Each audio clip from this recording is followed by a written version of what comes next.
भजन गाने साधु लगा। बन के भजन कर रहा था। हाँ, भजन कर रहा था, नहीं कथा सुना रहा था। हनुमान जी कथा सुनते ना, जी तो छेला वाला दो चार बना लिया राक्षसों को, नकली जटा होता, मतलब नकली जो होते हैं असली साक्षी ज़्यादा, नकली के ऊपर लोग ज़्यादा प्रभावित हो जाते हैं, खूब ऐसा वो बनाएंगे ना। तो अब जो है कि हनुमान जी देखे तो सोचे कोई महात्मा का आश्रम में चलो थोड़ा दर्शन वर्शन करें, थके गए हैं, थोड़ा आराम विश्राम भी करें। गए तो वो तो हनुमान जी को रोकने के लिए बनाया था। तो बोले आए हनुमान, आइए हनुमान जी। हम बोले हाँ महाराज।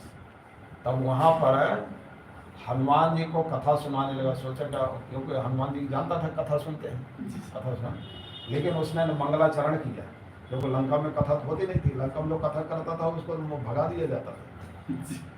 तेहि बहुविध त्रासें देश निकासें जो कह वेद पुराणा, ये लिखा है ना रामचरित मानस कि रावण क्या करता था, जो लंका में कथा करता था ना उसको बहुत कहते हैं कि दंड दिया जाता था, उसकी ठोकाई पिटाई होती है। तेहि बहुविध त्रासें देश निकास, रावण अपने देश से निकाल देता था, भाग गया से, जो हमारे जो है लंका में कथा करेगा उसको यहाँ रहने नहीं दिया जाएगा। तो देश निकास। कथावाचक को इतना बड़ा दंड है। तो काले में बेचारे कभी कथा सुनी नहीं, सुने होता तब तो कथा सुनाता ना। जो अरे कथा सुनाने के लिए भी पहले सुनना पड़ता है, तब तो आपको पता लगेगी कथा कैसे कही जाती है, कैसे मंगलाचरण होता है, फिर क्या होता है, कहाँ कैसे शुरू किया जाता है। तो बेचारा कभी सुना था नहीं, उसने मंगलाचरण किया नहीं, क्योंकि उसको पता ही नहीं था कथा मंगलाचरण होता है। अच्छा, फिर उसने कथा शुरू की तो न बालकांड शुरू की, न अयोध्या कांड, न अरण्य कांड, न किष्किंधा कांड, सुंदर कांड, कोई कथा नहीं, सीधा लंका कांड शुरू किया। कथा कहाँ से शुरू हुई? क्योंकि उसको भी पता थी कुछ देर में 12 लंका कांड ही आने वाला। उसके जीवन में क्या आने वाला था? लंका कांड, और आया ही लंका कांड में गुरु जी। तो सीधा लंका कांड से कथा शुरू। अगर कथा सुना होता तो बाल कांड से शुरू करता, लेकिन वो कथा बेचारा सुना नहीं था, तो उसकी कथा कहाँ शुरू हुई? लंका। और लंका कांड से भी कथा शुरू हुई राम के नाम से नहीं, रावण के नाम से हुई। किसके नाम से? रावण तो है।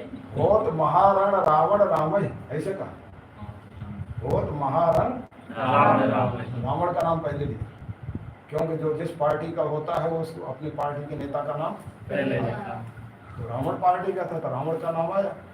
हनुमान जी ने कहा भाई कथा कैसे हो रही है, यहाँ तो सीधा लंका कांड से ही कथा चल रही है।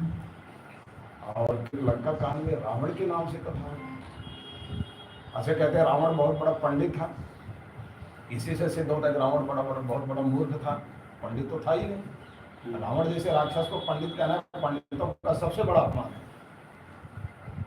अरे राक्षस था, पंडित थोड़ा था, क्या था? राक्षस था। और अगर रावण पंडित होता, बुद्धिमान होता, तो कम से कम यथा राजा तथा प्रजा, तो प्रजा को भी थोड़ा पंडित होना चाहिए, क्या होना चाहिए? किसी को पंडित बनने ही नहीं दिया होगा गुरु जी, खुद बन गया बस। नहीं, ऐसा नहीं हो सकता। अगर वो मूर्ख था इसलिए उसकी प्रजा भी मूर्ख थी, काल भी इसलिए मूर्ख था। अरे व्याकरण के अनुसार भी राम रावण ही होगा, रावण राम नहीं होगा। द्वंद्व समास में अल्पाचतरम, क्या जो है कि अल्पच वाला होता है उसका नाम पहले लिया जाता है, पहले वो पद का प्रयोग होता है। तो रावण में 3 अक्षर हैं, राम में 2 अक्षर, तो राम का नाम तो इसे भी व्याकरण के अनुसार आना चाहिए।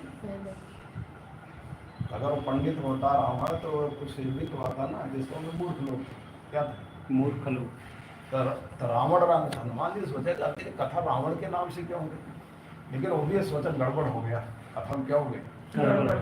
हाँ, जब देखा कथा गड़बड़ हो गई, फिर कहते सवाल कहते जीती है राम ही संशय, अंत में थोड़ा सुधार दिया, बोले कि राम भी जीतेंगे, इसमें कोई संशय नहीं है। हनुमान जी का हो सकता है कि हम बाद में आए, पहले कथा कुछ और हुई हो, थोड़ा हम पिछड़ गए, हो सकता है बाल कांड भी चला हो, हम सुन नहीं पाए। फिर जो है बोले अच्छा कोई बात नहीं। लेकिन हनुमान जी को कथा में प्यास लग गई। एक तो सुखदेव जी हैं, कथा सुनाते हैं तो राजा परीक्षित की भोग प्यास मिट जाती है, और जो काल ने भी कथा सुनाता है हनुमान जी को कथा में इसका मतलब काल ने भी कथा सुना ही नहीं रहा था, वो व्यथा सुना रहा था। अगर कथा होती तो हनुमान जी को कथा में प्यास नहीं।